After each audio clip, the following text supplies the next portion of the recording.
Latar belakang keluarga dan pendidikan Ahmad Subarjo berasal dari keluarga terpelajar. Ayahnya, Teuku Muhammad Yusuf, berasal dari Aceh dan merupakan pegawai pemerintahan Hindia Belanda. Ibunya berasal dari Jawa Barat. Pendidikan Ahmad Subarjo dimulai di Hogere Berger School atau HBS di Jakarta dan kemudian melanjutkan ke Universitas Leiden di Belanda, di mana ia meraih gelar Master in the Rechten, sarjana hukum. Peran dan perjuangan pada masa pendudukan Jepang tahun 1942 hingga 1945.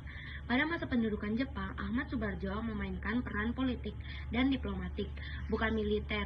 Ia tidak bergabung dalam kelompok perlawanan bersenjata terhadap Jepang, tetapi menjadi tokoh terpenting dalam diplomasi kemerdekaan, terutama menjelang 17 Agustus 1945. Pertama, ada anggota BPUPKI dan PPKI.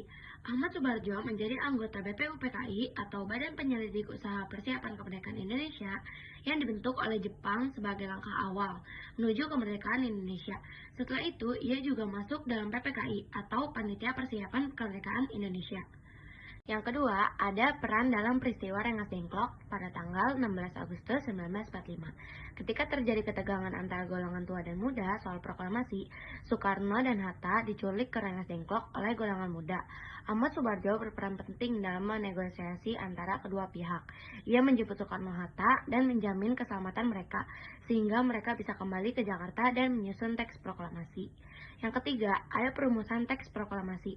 Ahmad Subarjo ikut menyusun teks proklamasi bersama Soekarno dan Hatta pada malam 16 Agustus 1945. Ia juga menjadi saksi penting dalam detik-detik menjelang proklamasi kemerdekaan. Setelah kemerdekaan, menjadi Menteri Luar Negeri pertama Republik Indonesia dalam Kabinet Presidensial 1945. Aktif dalam memperjuangkan pengakuan kemerdekaan Indonesia secara internasional melalui jalur diplomasi.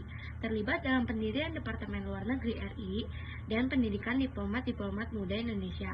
Akhir hayat Ahmad Subarjo wafat pada 15 Desember 1978 dan dimakamkan di Komplek Keluarga di Cipayung, Bogor.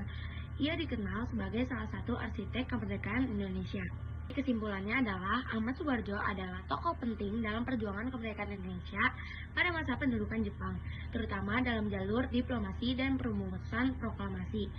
Ia bukan pejuang militer, tetapi perannya dalam menjembatani konflik dan mempersiapkan kemerdekaan sangat besar. Warisannya terus dikenang sebagai diplomat ulung dan patriot sejati bangsa Indonesia.